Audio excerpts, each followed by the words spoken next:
السلام علیکم دوستو، ویڈیو کو دیکھنے سے پہلے ہمارے اس چینل کو سبسکرائب کر لیں اور نیچے موجود بیل آئیکن کو بھی ضرور کلک کر لیں تاکہ ہماری ویڈیوز آپ کے پاس بر وقت پہنچتی رہیں۔ مسلمان سواروں نے رومی پیادوں پر گھوڑے چڑھا دیے اور انہیں صحیح معنوں میں کچل ڈالا۔ جہاں جگہ کشادہ تھی وہاں رومیوں نے مقابلہ کیا، لیکن مورخوں کے مطابق یوں بھی ہوا کہ گرد و غبار میں رومیوں نے رومیوں کو ہی کاٹ دیا۔ اپنے پرائے کی پہچان نہ رہی۔ یہ بڑا خوفناک معرکہ تھا، بڑی بھیانک لڑائی تھی۔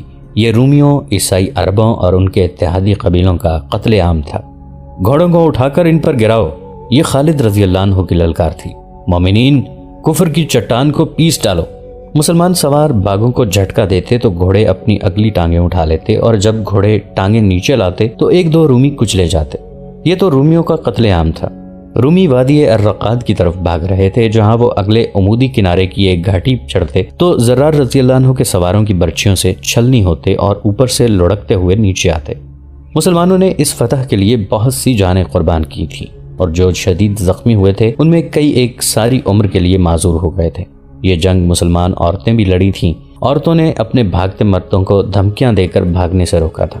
اب وہ دشمن جو اسلام کو ہمیشہ کے لیے ختم کرنے کے ارادے سے 1.5 لاکھ کا لشکر لایا تھا، بڑے برے پھندے میں آ گیا تھا۔ وادی الرقاد اس کے لیے موت کی وادی بن گئی تھی۔ اللہ نے مومنین کی وہ دعا قبول کر لی تھی جو وہ راتوں کو جاگ جاگ کر مانگتے اور اللہ کے حضور گڑ گڑاتے تھے۔ وہ ایک آیت کا ورد کرتے رہتے تھے جس کا مفہوم یہ ہے کہ کتنی ہی بار چھوٹی چھوٹی جماعتیں اللہ کے چاہنے سے بڑی بڑی جماعتوں پر غالب آئی ہیں۔ اللہ صبر و استقامت والوں کا ساتھ دیتا ہے۔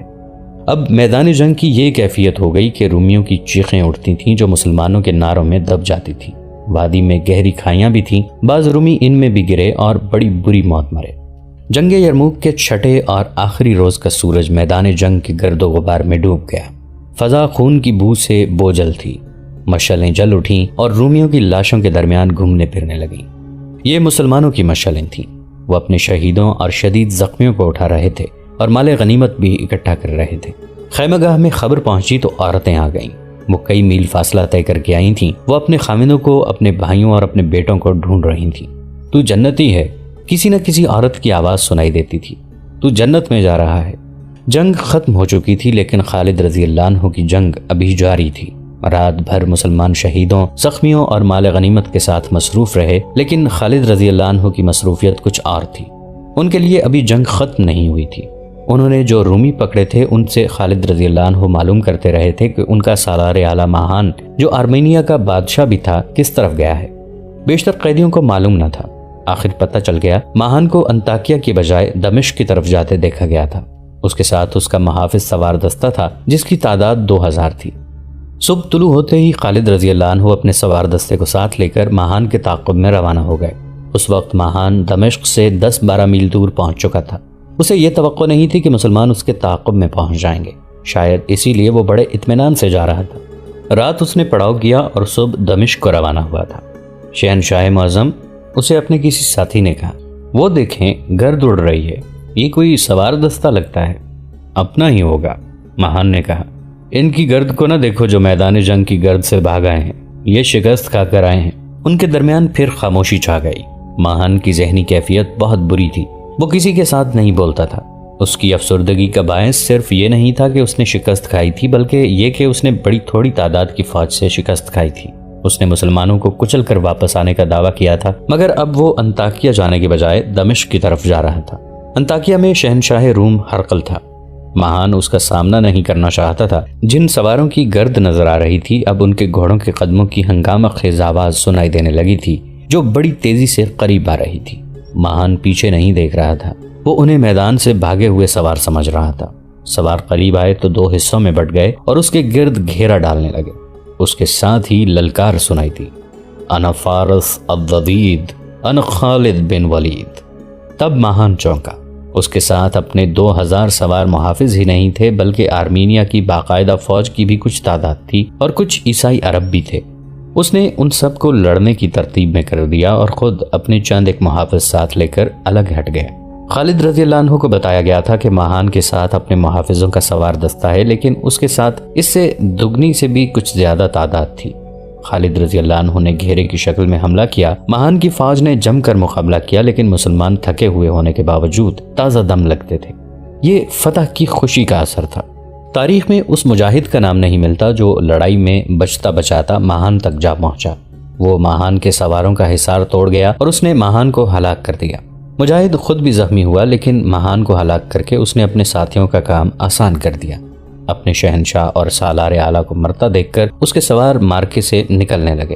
کچھ دیر بعد دشمن کے سوار اور پیادے جدھر کو رخ ہوا ادھر کو ہی بھاگ نکلے، لیکن بہت سی لاشیں اور اچھے بھلے گھوڑے پیچھے چھوڑ گئے۔ دمشق دور نہیں تھا۔ خالد رضی اللہ عنہ نے دمشق کا رخ کر لیا۔ یہ ان کا ایک دلیرانہ اقدام تھا۔ دمشق پر مسلمانوں کا قبضہ رہا تھا، لیکن رومیوں کے اتنے بڑے لشکر کو دیکھ کر مسلمانوں نے دمشق سے قبضہ اٹھا لیا تھا۔ خدا کی قسم، خالد رضی اللہ عنہ نے کہا، دمشق کے دروازے اب بھی ہمارے لیے کھل جائیں گے۔ توقع نہیں تھی کہ ایسا ہوگا۔ ہو ہی نہیں سکتا تھا کہ مسلمانوں کے چلے جانے کے بعد بھی رومیوں نے اس اہم شہر پر اپنا تسلط نہ جمایا ہو۔ خالد رضی اللہ عنہ کی قیادت میں جب مسلمان سواروں کا دستہ دمشق پہنچا تو دیوار کے اوپر سے کسی نے پوچھا کہ تم لوگ کون ہو؟ کیا تم نے نہیں پہچانا کہ یہ تمہارے حاکم تھے لیکن حکومت تمہاری تھی؟ خالد رضی اللہ عنہ نے کہا، کیا تم نہ کہتے تھے کہ رومیوں سے مسلمان اچھے ہیں؟ خدا کی قسم، ہم رومیوں کو ہمیشہ کے لیے ختم کر آئے ہیں، مسلمان آ گئے ہیں۔ یہ ایک نعرہ تھا جو دیوار کے اوپر بلند ہوا، پھر یہ نعرہ سارے شہر میں پھیل گیا۔ شہر کا بڑا دروازہ کھل گیا اور شہریوں کا ایک ریلا باہر نکلا۔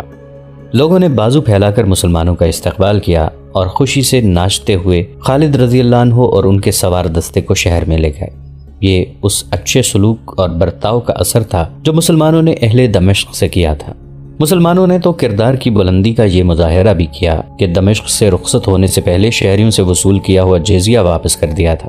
خالد رضی اللہ عنہ دمشق میں نہیں رک سکتے تھے، انہیں یرموک پہنچنا تھا اور فتح کے بعد کے امور اور انتظامات دیکھنے تھے۔ وہ اسی وقت روانہ ہو گئے۔ شام سے رومی سلطنت کا بوریا بستر گول ہو گیا۔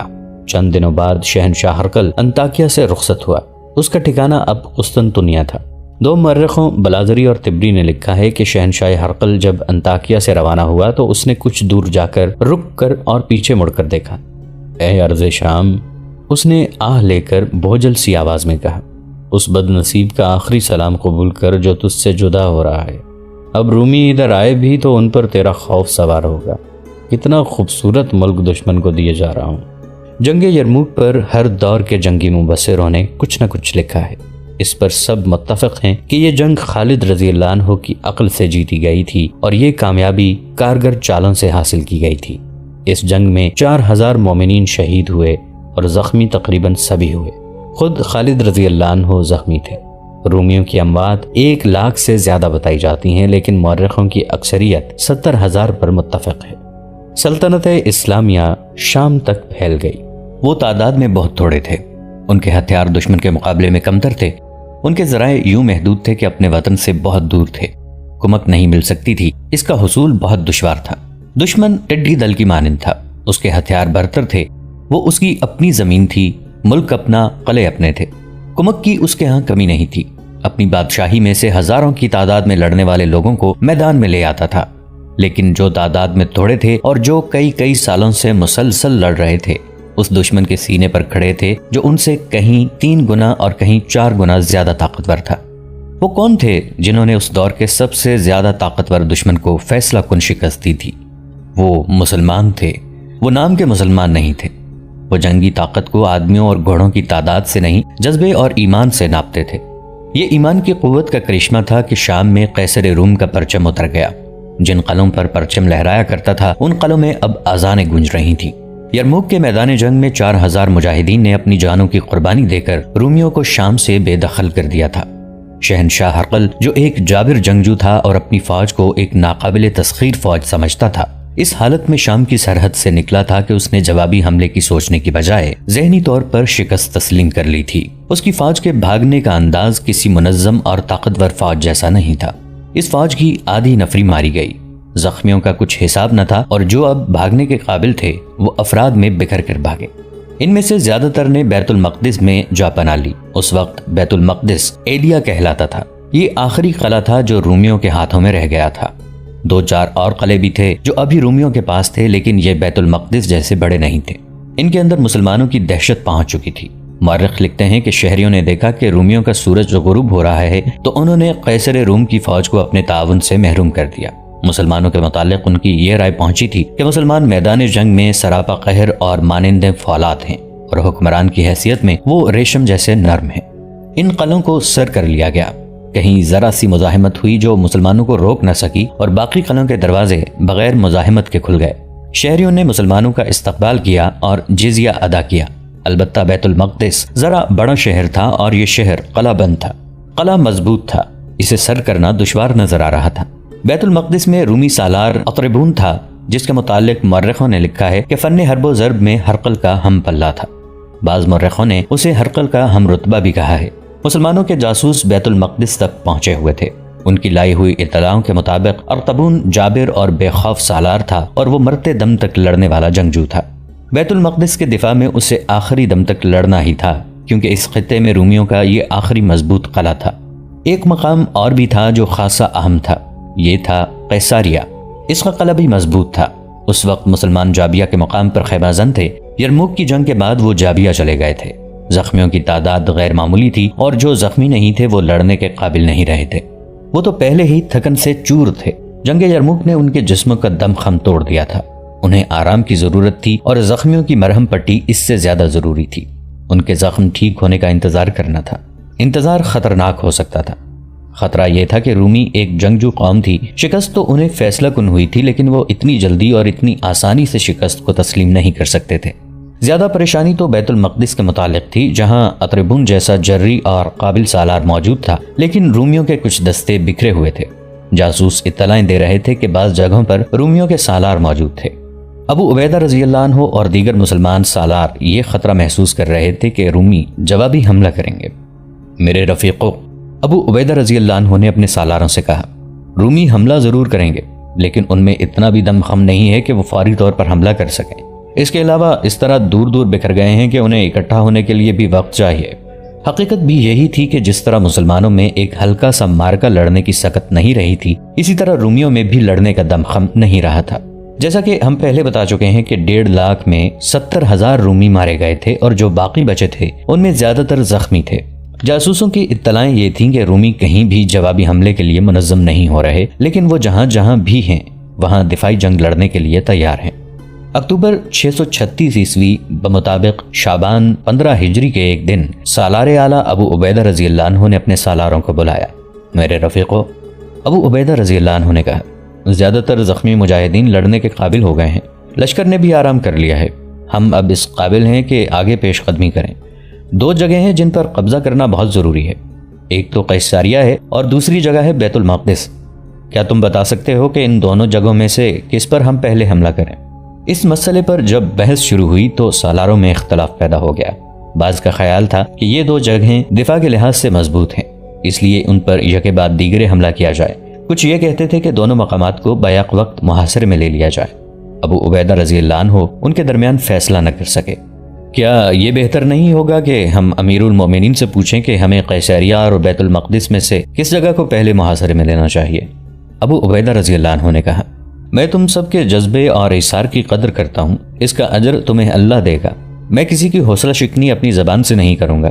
الحمدللہ دشمن اس خطے سے بھاگ رہا ہے، لیکن ہمیں اپنی فتح کو مکمل کرنا ہے۔ میں یہی بہتر سمجھتا ہوں کہ ہم قاصد کو مدینہ بھیج کر امیر المومنین کا حکم لے لیں۔ تمام سالاروں نے ابو عبیدہ رضی اللہ عنہ کی تائید کی اور اسی وقت ایک تیز رفتار قاصد کو مدینہ اس پیغام کے ساتھ روانہ کر دیا، بسم اللہ الرحمن الرحیم۔ امیر المؤمنین حضرت عمر بن خطاب رضی اللہ عنہ کی خدمت میں سالار اعلیٰ برائے شام ابو عبیدہ رضی اللہ عنہ بن الجراح کی طرف سے، سب تعریفیں اللہ کے لیے ہیں اور اطاعت اللہ کے رسول محمد صلی اللہ علیہ وآلہ وسلم کی ہے۔ اللہ نے ہمیں جس فتح سے نوازا ہے وہ ہماری آئندہ نسلوں پر اس کی ذات کا بہت بڑا احسان ہے۔ تمام فتوحات کی اطلاعیں مال غنیمت مدینہ بھیجی جاتی رہی ہیں۔ اب ہم جابیہ کے مقام پر آرام کی غرض سے رکے ہوئے ہیں۔ الحمدللہ زخمی بہت بہتر ہو چکے ہیں۔ اب ضرورت یہ ہے کہ ہم آگے بڑھیں اور رومیوں کو شام کی سرزمین سے ہمیشہ کے لیے بے دخل کر دیں۔ ہمارے لیے یہ فیصلہ کرنا آسان نہیں کہ ہم قیصاریہ اور بیت المقدس میں سے کون سی جگہ کا انتخاب کریں۔ کیا امیر المؤمنین ہماری رہنمائی کریں گے؟ وہاں سے مدینہ کا سفر کم و بیش 1 ماہ کا تھا۔ قاصد کے جانے اور آنے میں کم سے کم 20 روز درکار تھے۔ ان دنوں میں زخمی مجاہدین مزید بہتر ہو گئے اور جو زخمی نہیں تھے انہیں آرام اور تیاری کے لیے مزید وقت مل گیا۔ بیت المقدس کے اندر کے ماحول پر جہاں شکست کی افسردگی، شرمساری اور دہشت طاری تھی، وہاں جوش و خروش بھی پایا جاتا تھا۔ یہ جوش و خروش رومی سالار اتربون کا پیدا کرتا تھا۔ وہ ابھی مسلمانوں کے مقابلے میں نہیں آیا تھا۔ اس نے سنا تو تھا اور بڑی اچھی طرح سنا تھا کہ رومی فوج کسی بھی میدان میں مسلمانوں کے مقابلے میں جم نہیں سکی، لیکن اتربون نے اپنے آپ پر یہ وہم طاری کر لیا تھا کہ وہ مسلمانوں کو بیت المقدس میں شکست دے دے گا۔ اس نے مسلمانوں کا مقابلہ کرنے کے لیے پلان بنانا شروع کر دیے اور اس سلسلے میں ایک روز قیصاریہ چلا گیا۔ قیصاریہ میں اس نے وہاں کے سالار اور فوج کی خوفزدگی کے عالم میں دیکھا۔ معلوم ہوتا ہے تم نے لڑنے سے پہلے شکست تسلیم کر لی ہے، اتربون نے قیصاریہ کے سالار سے کہا، اور میں تمہیں مسلمانوں کو شکست دینے کے لیے تیار کرنے آیا ہوں۔ اگر ہرقل بھاگ گیا ہے تو ہم بھی مقابلے میں نہیں ٹھہر سکتے۔ قیصاریہ کے سالار نے کہا، فوج جو میرے پاس ہے اس پر ان سپاہیوں کا اثر ہو گیا ہے جو یرموک سے بھاگ کر یہاں آئے ہیں۔ وہ ابھی تک آ رہے ہیں، نہ جانے کہاں کہاں بھٹک کر آ رہے ہیں۔ ان کے چہروں پر، آنکھوں میں اور باتوں میں خوف نمایاں ہے۔ بزدل، اتربون نے نفرت سے کہا، لڑائیوں سے بھاگے ہوئے سپاہی اور سالار بھی ایسی ہی باتیں کیا کرتے ہیں۔ وہ اپنے دشمن کی فوج کو جنات اور بدروحوں کی فوج ثابت کرتے ہیں جس کا وہ مقابلہ کر ہی نہیں سکتے تھے۔ کیا تم مجھے یہ مشورہ دینا چاہتے ہو کہ ہرقل کی طرح ہم بھی مسلمانوں کے آگے ہتھیار ڈال دیں؟ تمہاری عقل پر ایسا پردہ پڑ گیا ہے کہ تم یہ سوچنے کے بھی قابل نہیں رہے کہ ہرقل کی غیر حاضری میں میرا حکم چلتا ہے اور تم میرے حکم کے پابند ہو۔ ہم لڑیں گے۔ میں نے آپ کو فوج کی ذہنی حالت بتائی ہے، قیصاریہ کے سالار نے کہا، یہ نہیں کہا کہ ہم بھاگ جائیں گے۔ آپ حکم دیں، فوج منہ موڑ جائے گی تو بھی آپ مجھے میدان جنگ میں ہی دیکھیں گے۔ فوج کو لڑانا تمہارا کام ہے، اتربون نے کہا۔ تم نے باقی جو کچھ کہا ہے یہ بڑ ہنکی ہے۔ فارسیوں نے بھی ان عربی مسلمانوں کو عرب کے بدو اور صحرائی قزاق کہا تھا۔ ہرقل اور اس کے سالار بھی یہی کہتے مسلمانوں کے ہاتھوں مارے گئے کہ کسی ایک بھی مسلمان کو زندہ واپس نہیں جانے دیں گے۔ حکم یہ ہے اور یہ موجودہ صورتحال کا تقاضا ہے کہ اپنی فوج کو لڑنے کے لیے تیار کرو۔ مسلمان ایلیا پر حملہ کریں گے۔ تمہارا کام یہ ہوگا کہ جب وہ ایلیا کو محاصرے میں لے لیں تو تم آ کر انہیں محاصرے میں لے لو۔ تمہارے پاس فوج کی کمی نہیں۔ اگر تم دشمن کو مکمل محاصرے میں نہ لے سکو تو عقب سے اس کی فوج پر حملہ کرتے رہو۔ میں اپنے دستے شہر کے باہر بھیج کر اتنا سخت حلہ بولوں گا کہ دشمن قدم جمانے کے قابل نہیں رہے گا۔ عقب میں تم ہوگے، پھر سوچ یہ بدبخت کدھر سے نکل کر جائیں گے۔ اس نے رازداری کے لہجے میں کہا، مسلمان تھک کر چور ہو چکے ہیں، ان کی نفری کم و بیش 6000 کم ہو گئی ہے، اب انہیں شکست دینا مشکل نہیں رہا، اور اگر وہ ایلیا کی بجائے قیصاریہ میں آ گئے تو کیا؟ پھر میں تمہاری مدد کو آؤں گا، اتربون نے کہا، اور میں تمہاری مدد اسی طرح کروں گا جس طرح میں نے تمہیں کہا ہے کہ میری مدد کو آنا۔ ان کے درمیان طے ہو گیا کہ دونوں میں سے کسی پر حملہ ہوا تو دوسرا اس کی مدد کو آئے گا۔ اتربون یقین سے کہتا تھا کہ مسلمان بیت المقدس پر آئیں گے۔ اس دور کے متعلق جب مسلمان شام پر چھا گئے تھے، ہرقل شام سے نکل گیا تھا اور مسلمان فلسطین پر قابض ہوتے چلے جا رہے تھے، مورخوں میں اختلافات پائے جاتے ہیں۔ بعض نے واقعات کو گڑمٹ کر دیا ہے، معرکوں کے تسلسل کو بھی آگے پیچھے کر دیا ہے۔ کہیں کہیں اموات میں مبالغہ آرائی ملتی ہے۔ رومیوں اور مسلمانوں کی نفری بھی صحیح نہیں لگی۔ افسوس سے کہنا پڑتا ہے کہ اکثر غیر مسلم مورخوں نے صحیح واقعات پیش کیے ہیں اور مسلمانوں کو خراج تحسین بھی پیش کیا ہے، لیکن بعض مسلمان مورخوں اور بعد کے تاریخ نویسوں نے اپنے اپنے فرقے کے عقیدوں کے مطابق تعصب کا مظاہرہ کیا ہے اور واقعات کو خلط ملط کر دیا ہے، اور جو تعصبات آج ان جانبدار تاریخ نویسوں کے ذہنوں میں بھرے ہوئے ہیں وہ انہوں نے خلفائے راشدین اور مجاہدین کے چہروں پر مل دیے ہیں۔ مثلاً امیر المومنین حضرت عمر رضی اللہ عنہ نے خالد رضی اللہ عنہ کو معزول کر کے مدینہ بلا لیا تھا۔ ہم اس کی وجوہات آگے چل کے بیان کریں گے، لیکن چند ایک تاریخ نویسوں نے یہ ثابت کرنے کی کوشش کی ہے کہ امیر المومنین عمر رضی اللہ عنہ کے دل میں خالد رضی اللہ عنہ کے خلاف ذاتی رنجش کی بنا پر بغض اور کینہ بھرا ہوا تھا۔ اس سے یہ تاریخ نویس یہ ثابت کرنا چاہتے ہیں کہ عمر رضی اللہ عنہ کا کردار اتنا عظیم نہیں تھا جتنا بتایا جاتا ہے۔ ہم چونکہ خالد رضی اللہ عنہ بن ولید سیف اللہ کی زندگی کی کہانی سنا رہے ہیں، اس لیے ہم ان جنگوں اور دیگر حالات کا زیادہ ذکر نہیں کریں گے جن کا تعلق خالد رضی اللہ عنہ کے ساتھ نہیں۔ اگر مورخوں اور بعد کے تاریخ نویسوں کی تحریروں کی چھان بین کی جائے تو سوائے الجھاؤ کے کچھ بھی حاصل نہیں ہوتا۔ مثلاً ایک تو یہ پتہ چلتا ہے کہ سالار اعلیٰ ابو عبیدہ رضی اللہ عنہ نے امیر المؤمنین عمر رضی اللہ عنہ سے بذریعہ قاصد پوچھا تھا کہ وہ قیصاریہ کی طرف توجہ دیں یا بیت المقدس کی طرف۔ دوسری طرف کچھ ایسے تاریخ نویس ہیں جو لکھتے ہیں عمرو رضی اللہ عنہ بن العاص نے امیر المؤمنین کو پیغام بھیجا تھا کہ بیت المقدس پر چڑھائی کریں یا نہ کریں۔